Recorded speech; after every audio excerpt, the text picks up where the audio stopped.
আজ আমি চলে এসেছি কলকাতায় অবস্থিত সবথেকে বড় লক্ষ্মী মন্দির নিয়ে। তো মন্দিরটি কোথায়, কিভাবে যাব, কী তার ইতিহাস সেটি জানার জন্য সম্পূর্ণ ভিডিওটি তোমাদের নজর রাখতে হবে। আর চ্যানেলে যারা নতুন, চ্যানেলটি সাবস্ক্রাইব করে দেবে। নমস্কার বন্ধুরা, সন্ধানে চলে এসেছে আজ নতুন একটি ভিডিওর সাথে। আজ আমি এসে গেছি কলকাতার মধ্যে অবস্থিত সবথেকে বড় লক্ষ্মী মন্দিরের ইতিহাস নিয়ে। পবিত্র এই মন্দিরটি 25,000 বর্গফুট বিস্তৃত, 75 ফুট উঁচু, একটি শান্তিপূর্ণ এলাকায়, একটি শান্তিপূর্ণ পরিবেশে অবস্থিত রয়েছে।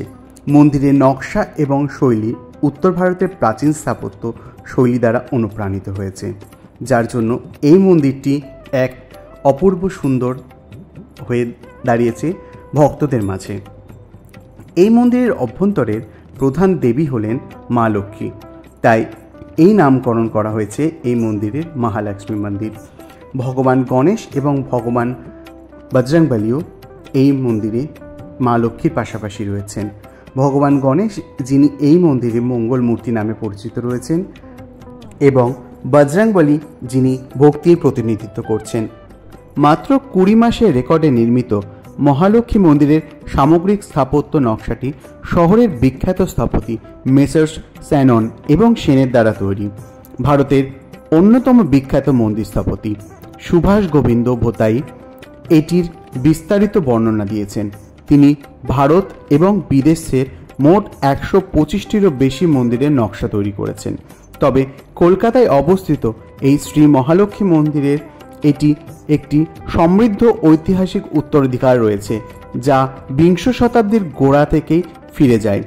বিড়লা পরিবার এই মন্দিরটি প্রতিষ্ঠা করেছিলেন। এই লক্ষ্মী মন্দিরটি কলকাতার প্রাণবন্ত জীবনে ভক্তির পাশাপাশি সমৃদ্ধির প্রতীক হয়ে উঠেছে। ভক্ত এবং দর্শনার্থীরা মন্দিরের অধিষ্ঠাত্রী দেবী মা লক্ষ্মীকে সম্মান জানাতে এবং প্রতীকী ভঙ্গিতে মন্দিরে প্রবেশ করেন। মন্দ দৃষ্টি এড়াতে প্রাঙ্গণ প্রাচীরটিও সূক্ষ্ম ত্রিশূল দিয়ে সজ্জিত রয়েছে। তবে মন্দিরের বিশাল প্রবেশদ্বার, বারান্দা ভক্তদের থাকার ব্যবস্থা করে। এই বৃহত্তর স্থানটি আধ্যাত্মিকতাকে উন্নত করার উদ্দেশ্যে তৈরি। পূজা এবং উৎসবের সময় এটিতে বিশাল ভক্ত সমাগম ঘটে, যেটি এই মন্দিরের ধারণ ক্ষমতা রয়েছে। খিলান এবং হাতি আকৃতির বন্ধনী সহ অলঙ্কৃত স্তম্ভগুলি কাঠামোটিকে সমর্থন করে এটিকে দর্শনীয় করে তোলে।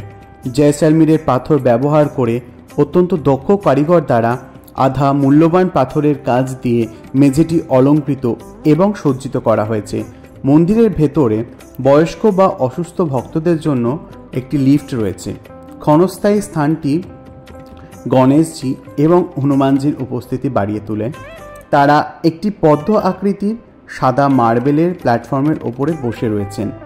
গর্ভগৃহের সুন্দরভাবে সজ্জিত দেওয়ালগুলিও সাদা মার্বেল দিয়ে তৈরি, যেখানে সামনের দেওয়ালগুলি পাথর রূপার পাত্র দ্বারা রূপালি করে মোড়ানো রয়েছে এবং শ্রী মহালক্ষ্মীর সুন্দর খোদাই করা রাজকীয় মূর্তিটি গর্ভগৃহের কেন্দ্রবিন্দুতে অবস্থিত। এটি খাঁটি এবং মূল্যবান সাদা মার্বেল দিয়ে তৈরি।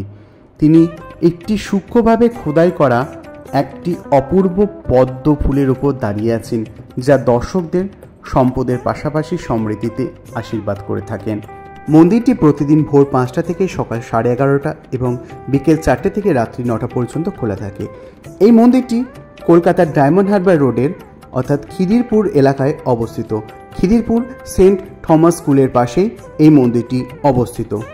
আজকের মতো ভিডিওটি আমি এখানেই শেষ করলাম। যদি ভিডিওটি ভালো লেগে থাকে তাহলে চ্যানেলটি সাবস্ক্রাইব করে দেবে।